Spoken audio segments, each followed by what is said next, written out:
Hola, salut à tous, le très attendu chapitre 203 de Dan Dadan. Il est là. Au dernier, on s'est arrêté quand Seiko est face au comte Saint-Germain. Il s'incline devant elle comme s'il voulait s'excuser et ils ont ce pour commencer une discussion et j'ai hâte de voir de quoi il va parler parce qu'on sait tous que le but de tout ce qu'il fait, c'est pour voler les pouvoirs de Seiko. Donc peut-être que là, le fait qu'il s'incline, qu'il se met en position de faiblesse, c'est pour l'endormir, pour créer une ouverture, pour lui voler ses pouvoirs peut-être. On va voir ce qui se passe. Allons-y. Pré-page. Le mort de conseiller Germain qui s'incline, quoi, qui fait la révérence, quoi, devant Seiko. Le titre du chapitre, c'est un mystérieux adversaire. Seiko, même surprise, elle comprend pas. Et... Hé, quel salopard! Il est... C'est vraiment une ordure, ce type. C'est vraiment une ordure! En gros... en gros, il s'incline, et quand Seiko... En gros, il baisse sa garde, quoi. Il attaque d'un coup! C'est vraiment... Il est trop bon comme méchant. Je veux dire, il a trop d'avance, il est trop intelligent, il est trop malin, il est trop fou. Honnêtement, je vois pas comment il va le battre. Hein, parce que il a trop d'avance, quoi. Le gars, il a déjà 10 coups d'avance, quoi, comparé au groupe de Takakura, Momo et compagnie. Il ne sait même pas encore qui est leur ennemi, alors que lui, il est déjà en train de prendre le contrôle sur tout le Japon, quoi, en train d'étendre sa toile d'araignée. Moi, je pensais qu'elle était basée sur Tokyo, mais non, elle est dans tout le Japon. Moi qui pensais qu'il allait commencer à parler. Non, il attaque en traître. Gars, il abuse, quoi. C'est vraiment un salopard, ce type. Donc oui, pré-page. Chapitre 203. Le titre, c'est un mystérieux adversaire. Le conseil Germain s'incline devant Seiko. Seiko le regarde et baisse sa garde. Et là, d'un coup, il attaque d'un coup. Elle a encaissé le coup de plein fouet. Et même qu'elle s'est cognée contre une poutre. Et là, d'un coup, on voit qu'elle s'est fait mal, elle a du mal à se lever. Et là, elle cherche le conseil Germain. Il est au-dessus d'elle. Il se prend à lui donner un coup de pied, en gros, un coup de pied H. Comment appeler ça? En gros, dans One Piece, quoi, Luffy appelle ça Gomu Gomu no Axe. En gros, Yari, je crois, Yari. Gomu no Yari. En gros, quand il fait le coup de pied, quoi, il fait un mouvement de H un peu, quoi. Donc là, c'est ce que fait le conseil Germain, quoi. Seiko regarde droit devant elle. Elle n'a pas compris que il est au-dessus, en train de l'attaquer. Elle est vite, in extremis. Il est trop rapide. En plus, elle est blessée des combats qu'ils ont eu dans l'avion, rappelle-toi. Et là, le conseil Germain essaie de l'attaquer. Elle est vite. Elle essaie de l'attaquer. Il est vite. Franchement, ils vont... Et là, on voit qu'elle peut pas gérer le combat. Parce que elle est diminuée à cause des combats qu'elle a vécu dans la dimension parallèle, qu'elle se battait contre l'œil du cyclone, rappelle-toi, en plus avec les Kito qui gênaient, tout le tralala. Donc, au départ, elle réussit à bloquer, à dévier les trajectoires, mais plus d'enchaînement dur, plus en gros, elle commence à encaisser les coups, elle prend cher, elle se dit dans sa tête, ses frappes sont violentes, genre coup de massue. Et surtout, il vise pile les points vitaux. Il est fort. Seulement, les techniques ciblant les zones critiques avec autant de précision. Et là, on voit que le conseiller va continuer à l'attaquer, quoi. Et elle est vite, elle extrémise le poing. En gros, le poing passe devant son visage comme ça. En gros, le nez est là, le poing passe juste. Et voilà. Et là, elle réussit à éviter l'extrémisme, quoi. Et et là, elle se dit que les attaques du conseil sont faciles à lire parce qu'elle fait les techniques ciblant les zones critiques avec autant de précision ont une trajectoire facile à lire. Elle continue de les lire, quoi. Et là, d'un coup, on la voit qui attaque le conseil Germain, elle réussit à l'attaquer. Mais le coup ne fait pas effet. Quoi? En gros, quand elle a frappé, c'est comme si elle frappait le vide. Parce qu'on voit que, genre, en gros, le corps se désintègre. Donc, en gros, il peut se démultiplier ou quoi? Et en gros, dès qu'en gros, elle le frappe et elle n'arrive pas à le toucher, lui, par contre, il réussit, il lui met un uppercut. On voit qu'il crache le sang. Et là, derrière, le conseil Germain enchaîne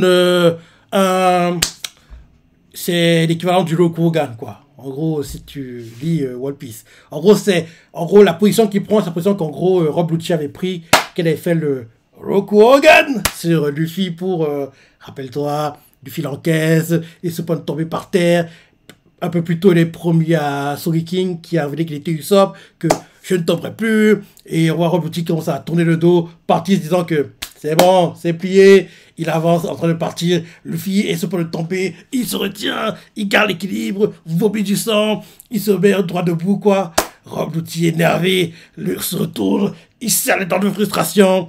Là, derrière, enchaînement de flashbacks des galères que Luffy a vécues pour atteindre, en gros, le combat contre Rob Lucci.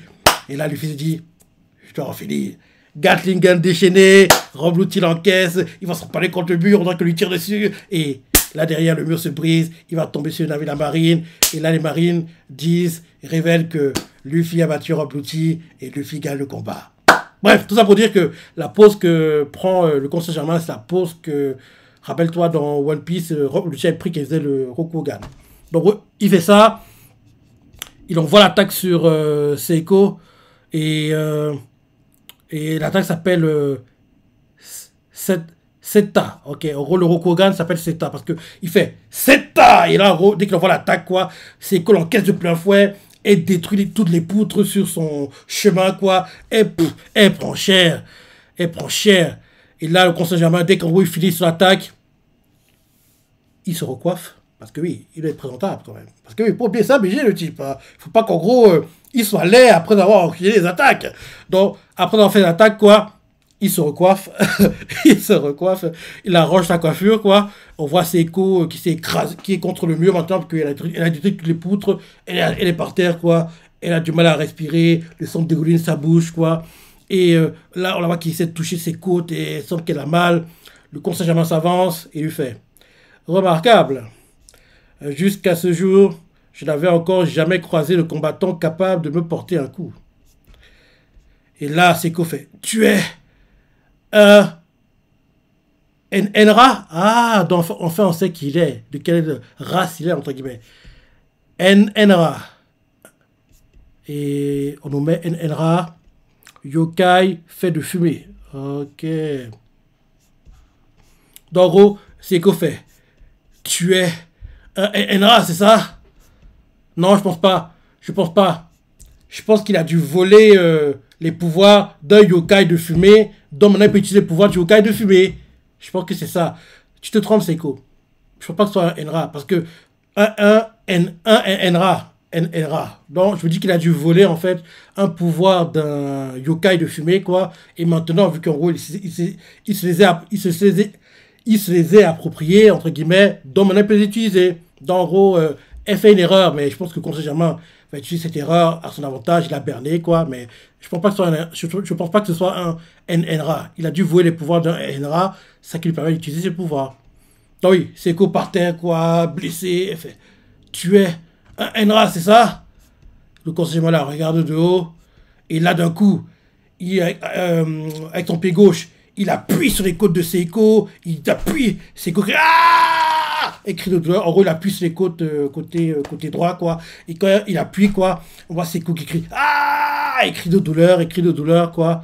Et là, le Conseil Germain, en appuyant sur les côtes, il lui fait reconnais ta défaite. Après cette petite mise en jambe, tu dois avoir saisi. Tu n'as aucune chance de me battre. Tu ne joues pas pro du combat avec moi. Et là, d'un coup, et là, derrière, Seiko fait ton pouvoir, c'est de la gruge, trop duc. Et là, essaie de lui donner un coup de pied, en gros, aux couilles, quoi. Mais comme il peut se transformer en fumée, l'attaque n'atteint pas, en fait. Et là, derrière, le conséquent énervé, il fait garce. Il donne un coup de pied au corps de Seiko et fait encore un vol plané. Et là, d'un coup, on change de point de vue. On nous montre le couple de Momo et Vamola, quoi, qui étaient tombés à l'étage en dessous, rappelle-toi. Et on les montre qu'ils sont poursuivis, quoi, par les ninjas. Momo fait c'était quoi ce boucan? Vamola fait ah, il y a un petit têtre sur ma tête. Et là, bon, sur sa tête, mamie, ça va aller, pas vrai? On voit Seiko par terre, en sang, qui peut plus bouger, quoi. Et, euh, et là, en gros, le con Saint-Germain, en gros, lui met un dropkick. En gros, il saute très haut, quoi, et atterrit sur elle, quoi. En gros, un dropkick, quoi, sur, ouais, sur les seins. On va dire sur le torse, mais sur les seins, quoi. Et Seiko qui, ah, et crie de douleur, quoi. Et là, elle continue à crier. Et le con Saint-Germain fait, impressionnant. Dis qu'il serait de t'avouer vaincu pour t'épargner cette souffrance. J'ai envie cette force d'âme. D'un point de vue biologique, ne pas craindre la mort est un non-sens. Dès lors qu'on possède une enveloppe charnelle, il est impossible d'échapper à l'instinct de survie. Menons une expérience. En gros, il se met sa pointe des pieds sur le plexus, ouais, sur le plexus de Seiko. Il se met sa pointe des pieds, quoi. Menons une expérience. Jusqu'où faut-il briser le corps pour briser la volonté, pour briser aussi la volonté. Et c'est que continue de crier, ah, le conseiller m'a fait, je te vois implorer, admettre ta défaite et te mettre complètement à nu.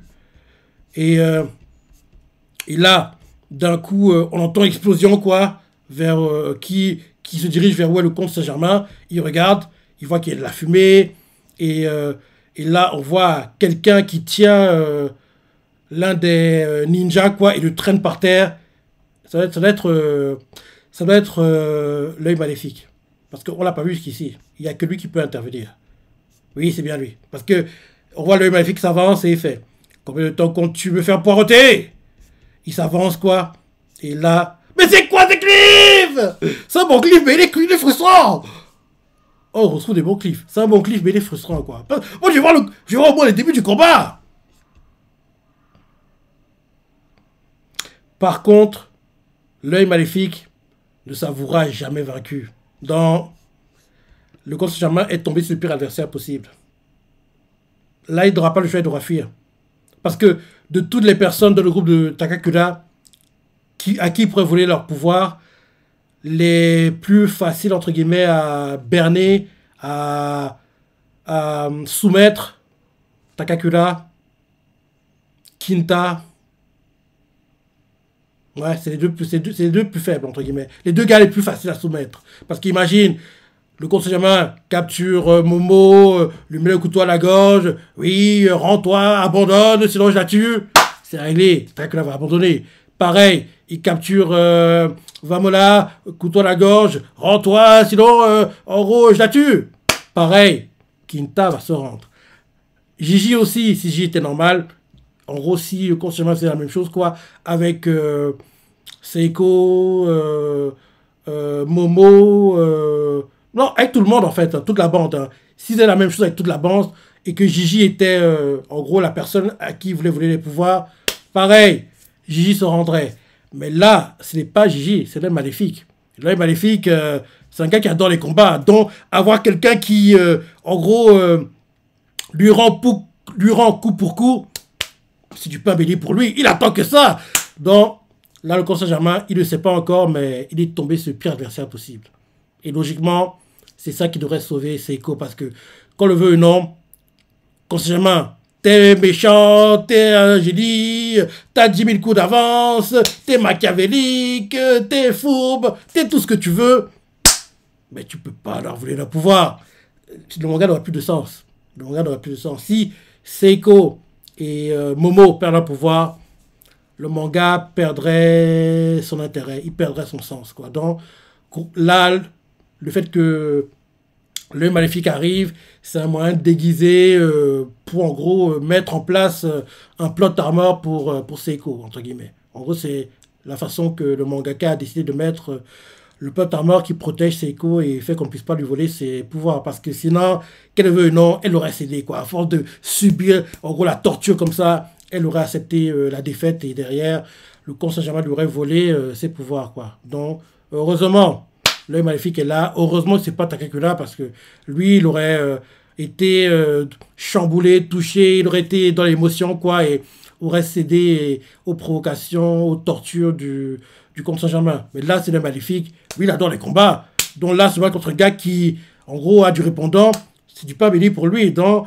là, j'ai hâte de voir comment il va réagir le conseil Germain parce qu'il ne sait pas encore que le Maléfique, c'est le pire adversaire pour lui, quoi. C'est le pire. C'est le pire. Donc oui, comme d'hab, hein, très bon chapitre.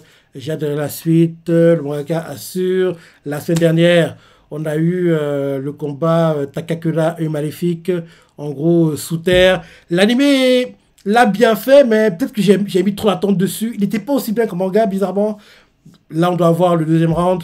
Or, en gros, à l'extérieur, quoi. Et le troisième round, on l'aura plus tard, quand, en gros, ils devront exorciser l'œil maléfique. Pour, en gros, il reste dans le corps de Gigi et que, en gros, Takakura est une position de dominant face à lui, quoi. Donc, il y a trois rounds, si je ne me trompe pas, sur le combat. Et le deuxième round, on l'aura cette semaine. Le troisième, on devrait l'avoir dans deux trois épisodes, quoi. Parce que là, actuellement, le volcan entre en éruption, l'Ekito, en menant, en gros, la haine contre Momo, et bientôt, on va vous montrer leur vraie apparence, et on va comprendre que ce ne sont pas des humains, ce sont des sous-terriens. Bref, j'ai hâte qu'on voit tout ça, parce que j'ai adoré ça en manga, et la nuit va nous les montrer de cette semaine, et les semaines prochaines, quoi. Dans la semaine prochaine, on devra avoir Œil Maléfique contre le Conseil Saint-Germain, et le peu qu'on ait vu contre Seiko, il est bon. Hein. Il est bon. En plus, il est fou parce que quand tu le vois s'incliner, on croirait que non, c'est un type en gros qui veut s'excuser. Il a attaqué derrière, quoi. Ce combat d'animé, il sera beau. Hein. Mais bon, on devra attendre potentiellement, si on n'a que les saisons d'un cours, hein, malheureusement, la saison 5. Ouais. Ce qu'on vit là actuellement, c'est la future saison 5, normalement. Malheureusement. Mhm. Ouais. La future saison 5. 5 ou 6, hein, mais je me dis qu'à un moment, il faudra qu'on ait deux cours back-to-back. Hein, parce qu'un cours, attendre un an, c'est trop long. C'est trop long. Il faut qu'on ait deux cours back-to-back. Donc j'espère vraiment que pour la saison 3, on aura deux cours back-to-back. Et en gros, ce sera la nouvelle normalité, entre guillemets, pour Dantalon. Parce que un cours, attendre un an, un cours, attendre un an, c'est trop long. C'est trop long. Donc j'espère que pour la saison 3, deux cours back-to-back. En plus, l'anime est tellement populaire. En gros, il faut qu'ils nous fassent un petit cadeau, quoi. Faut pas qu'ils abusent. Bref. Voilà le chapitre. Donc, c'est la pensée. Si tu as adoré, laissez commentaires, like et... Allez, salut.